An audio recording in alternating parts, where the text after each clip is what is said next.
దేవుని ఘనమైన నామమునకు స్తోత్రములు. ఈ వాగ్దానం వింటున్న మీకందరికీ మన ప్రభువును ప్రియరక్షకుడైన యేసుక్రీస్తు నామములో శుభములు, మా హృదయపూర్వకమైన వందనములు తెలియచేస్తున్నాం.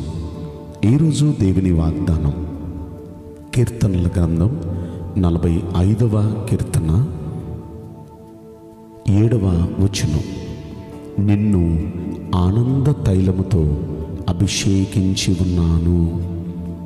ఈ మంచి వాగ్దానం మంచి దేవుడు వింటున్న మనందరి వెనుకడిలో నెరవేర్చునుగాక. ఆమేన్. ప్రియ దైవ జనాంగమా, ఈ వాగ్దానం వింటున్న మనందరినంట మన దేవుడు ఆనంద తైలంతో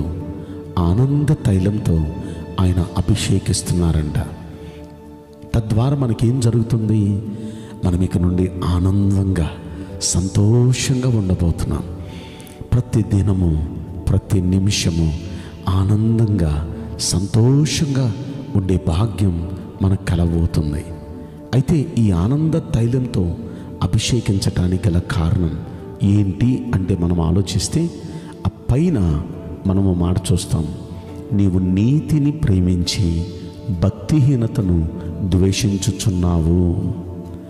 అంటే నీతిని ప్రేమించేవారిగా ఉండాలి, భక్తిహీనతను ద్వేషించేవారిగా ఉండాలి. అప్పుడే దేవుడు ఆనంద తైలంతో అభిషేకిస్తాడు. నీతిని ప్రేమించటం అంటే నీతి తప్పకూడదు, నీతి కోసం నిలబడి ఉండాలి, నీతి పక్షాన నిలబడి ఉండాలి. డబ్బు కోసం నీతిని అమ్మేసుకోకూడదు.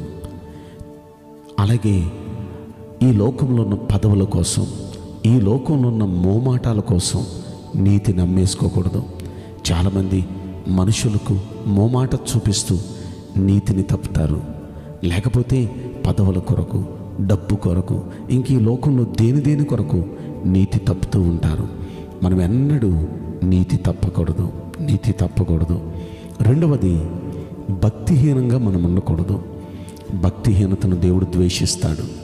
కనుక మనం ఎప్పుడు భక్తి గలవారిగా ఉండాలి, నీతిమంతులుగా ఉండాలి, భక్తి గలవారిగా ఉండాలి. నీతిమంతుని తల మీదికి ఆశీర్వాదాలు వచ్చును అనే మాట సామెతల గ్రంథంలో మనం చదువుకుంటాం. నీతిమంతుడు ఆశించున్నది అతనికి దొరుకును అని కూడా మనం చదువుకుంటాం. ఇలాంటి వచనాలు బైబిల్లో చాలా ఉన్నాయి. నీతిమంతుని ఇల్లు గొప్పతననిది అనే మాట. ఇలా నీతిమంతునికి ఎన్నో లాభాలు ఉన్నాయి. నీతిమంతునిగా ఉండగలగాలి మనం. దేనికోసం నీతి తప్పొద్దండి. రెండవది, మనం భక్తిహీనంగా ఉండకూడదు, భక్తి గలవారిగా ఉండాలి. భక్తి గలవారంటే దేవునికి ఎంతో ఇష్టం. భూమి మీద భక్తులే శ్రేష్ఠులు, వారు నాకు కేవలం ఇష్టలు అంటున్నాడు. కనుక మనం భక్తి గలవారిగా ఉండాలి. ఇక మూడవది ఏంటి అంటే, ఇదే 45వ కీర్తనలో 4వ వచనం అంటాడు, సత్యమును వినయముతో కూడిన నీతిని స్థాపించుటకు అనే మాట మనం అక్కడ చూస్తాం. అంటే సత్యాన్ని అనుసరించి నడవాలి, వినయంగా ఉండాలి. సత్యంను అమ్మివేయక దాన్ని ఉంచుకొనుము అని సామెతలు 23:23లో మనం చూస్తాం. సత్యాన్ని మనం అమ్మివేయకూడదు, సత్యం పలకాలి. అంటే యథార్థంగా ఉండాలి. ఈ సత్యం ఇంకొక మాట మనం చూస్తాం.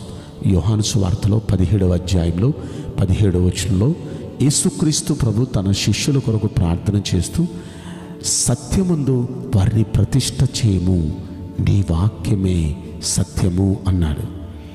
అంటే సత్యములో ప్రతిష్ఠించు అయ్యా, వాక్యమే సత్యం. ఇప్పుడు సత్యం కలిగి ఉండటం అంటే వాక్యాన్ని కలిగి ఉండటం, వాక్యాన్ని అనుసరించి నడవటం. ఇక 4వది, వినయంతో కూడిన ప్రవర్తన. ఎవరు వినయంగా ఉంటారో, తగ్గించుకొని వినయ విధేయతలతో ఉంటారో అలాంటి వారంటే దేవుడికి ఇష్టం.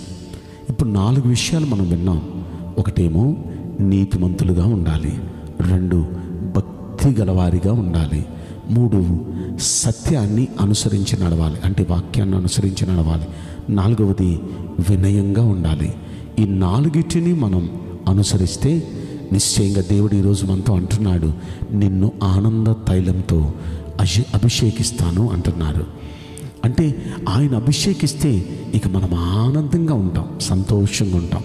ఈ వాగ్దానం వింటున్న మీ అందరి తరపున నా దేవునికి నేను చేసే ప్రార్థన, మీరంతా ఎప్పుడు ఆనందంగా సంతోషంగా ఉండాలని పైన దేవుడు కోరుకుంటున్నారు.